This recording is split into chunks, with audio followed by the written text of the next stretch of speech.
Sziasztok! Ma egy teljesen költséghatékony pezsgő fürdőbombának fogom megmutatni az elkészítési módját. Kemény, pezseg, illatos. Semmi más nem kell hozzá, mint szódabikarbóna. Ez egy nagyon picike mennyiség, csak az alapot mutatom meg, hogy hogy készül.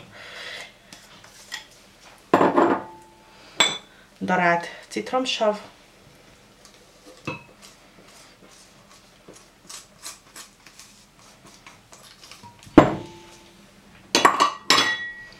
keményítő,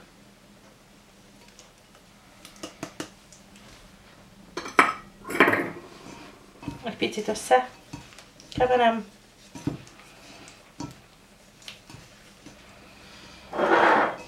és olvasztott kókuszolaj, zsír.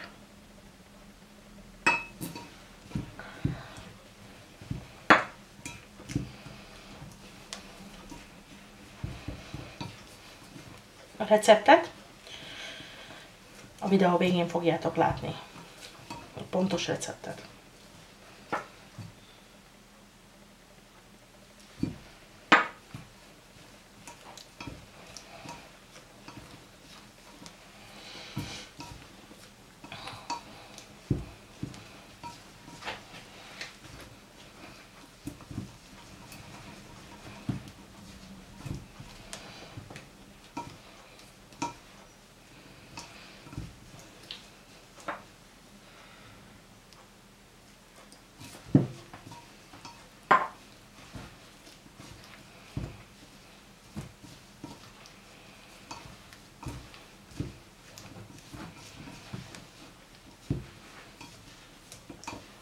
Akkor jó a masszállaga, hogyha összeszorítás után így egybe marad.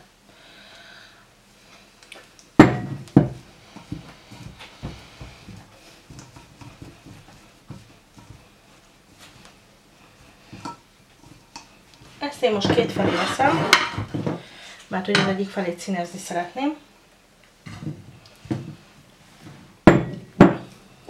A most érkezett glicerines színezőinkkel nagyon jól lehet színezni a fürdőbomba masszákat. Egyetlen egy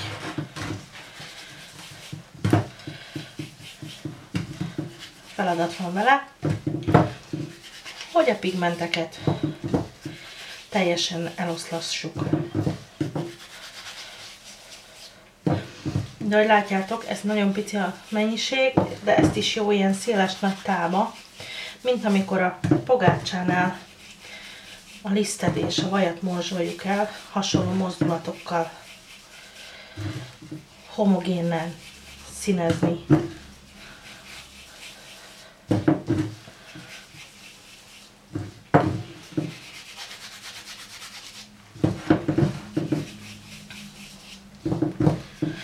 Ezt a glicerines színezőt, ezt, mint ahogy itt a minta is mutatja, már több színnel próbáltuk, nem fogja meg a fürdőkádat, a vizet megfogja.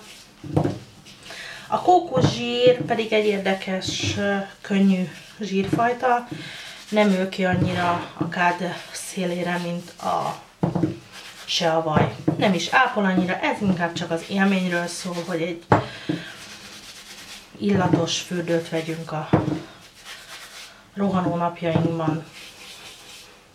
Lehet illóolajjal, bár ott ugye nagyon vigyázni kell az egyéni érzékenységekre, figyelembe kell venni, hogy még akár egy egyszerű levendulaolaj is allergizálhat bárkit.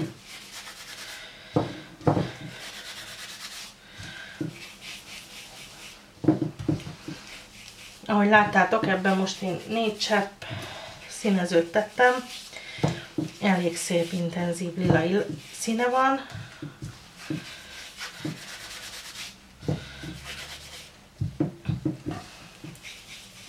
Ez egy picit több időt igényel, mint egy mikával való színezés. Ott nem kell ennyire eldolgozni a színt, ott könnyebben keveredik. Ez az újfajta színezőnk, ez glicerin tartalmú, antiallergén. és nagyon szép színeket lehet vele elérni. Én úgy látom, hogy ez késznek nevezhető.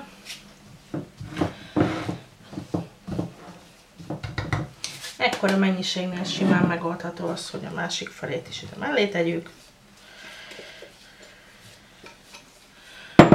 És más dolgunk, mint hogy beillatosítsuk.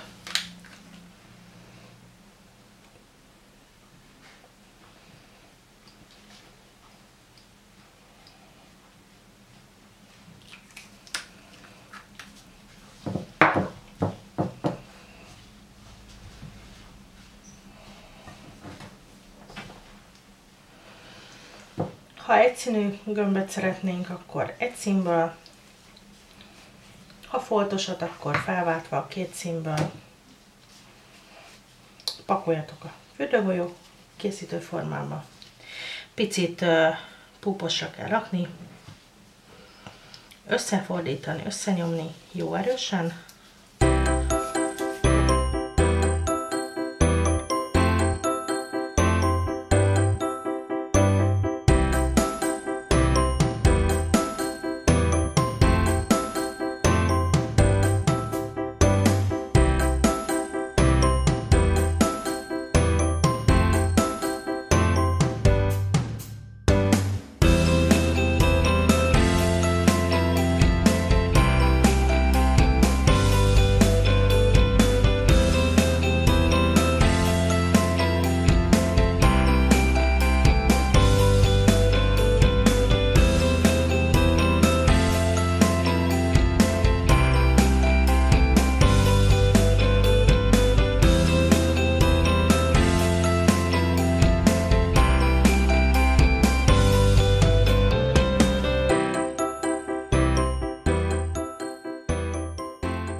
Úgy gondolja, hogy egy gömböt sajnál beledobni egy kád vízbe, azt tud belőle készíteni fél gömböket is. Az sem bonyolultabb, csak az egyik felét megtölteni, és aztán az egyik irányba egy picit megnyomva kivehető belőle a fél gömb is. Remélem, hogy hasznosnak találtátok mai videónkat is. Jó bombázást!